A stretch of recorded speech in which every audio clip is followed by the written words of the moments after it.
Zer dugu gaztiak, hemen gari infernu beste zombien bideo batekin, eta kasu honetan Call of Duty World at War hortan Nazder untondeneko mapan azalduko dizkut eze estrategia erabiltzen dituanik errondek igotzeko, eta kasu honetan aurrenengo errondak ikusten ari garenez bertako estrategia puntuak egitean datza, ez da pareteko arman bat erosi, adibidez karabina eta zombi egurra. Hombre, kaixo inigo oso gaitu zazpi oso ongi konektatzea datikan, baina gogoratu parkak ere badaudela mundu honetan.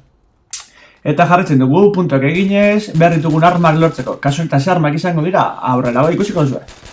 Laguarringo errondan dagoeneko eta hortzeko pipa, eta pixkana estrategia aldatzen hasi beharko dugu, horren ezingo dugu lehiotan egon zombien zai eta hauei bala bat burura, ez da? Kasu honetan hortxe, bigarrengo errondan eta lehen esan dudan bezala lortu dut nahi dituen armak, kasu honetan arma de rayos raikana, eta sekundarioan ez goratzen, baina sekundarioa adibidez Thompsona oso ondo gertatzen da.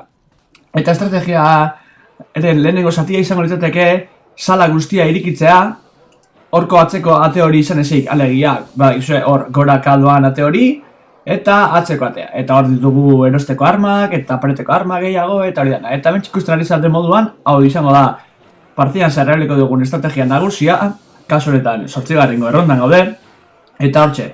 Aurrenengo sala hortan, poste tartea erabiliko dugu, hori beidaz mapako zatirik handiena, eta hortxe biliko ditugu zombiak ikus daiteke modoan, ese batzuk eginez ez, eta behin zombiak biltu ditugula, bi aukera ditugu, edo gora joatek beste sala handira, eta bertan hiltzen ditugu, kasu honetan estrategia hori erabiliko dut, ikus dezazuen aukera ezberdinak gaudela, hortxe pipan, odei, hankatatetik ani, oidek, apunte eskasa.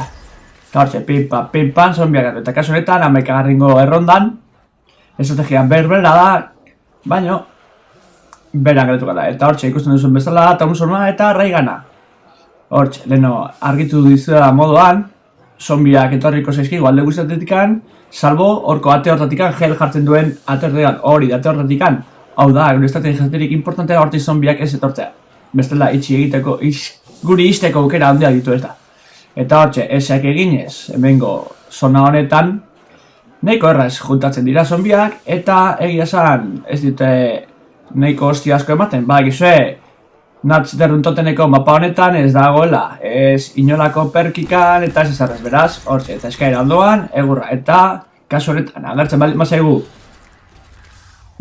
hori, bomba bat hartu egingo dugu munizio harratzeko. Eta salto handi bat egin ostean, 21. errondan ere, ikus dezazuen estrategianek funtsatzen duela, hortxe. Neneo, esan duan bezala, postearen ondoan itxaron, eta horrengo zombiak etortzen diren momentuan, egingo dugu SE hauek, beti forma berdina egingo dugu. Akaso batzuetan izteko aukera dute, eta beraz, SEen partez zeak egingo ditugu, baino tira. Hori ikusiko duzue jolazen ari zareten bitartean, nola burutzen duzuen, ez da? Zuen estrategia, zuen gustuko estrategia, hori da, nola jolazen duzue, ze arma nahi jo duzue, kasuetan nik raigan erabiltzen du zombi guztiak akabatzeko, eta badakizue War at Warreko zombi mapetan, erronda bakoitzak 24 zombi soilik dituela, beraz nahiko erraz.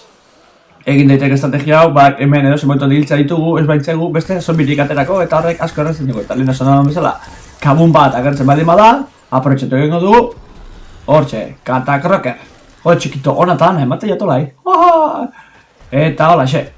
Eta hemen txeutzeko zeizue, bideo musikatuatekin, azkenengo momentuetaz, izan utxa!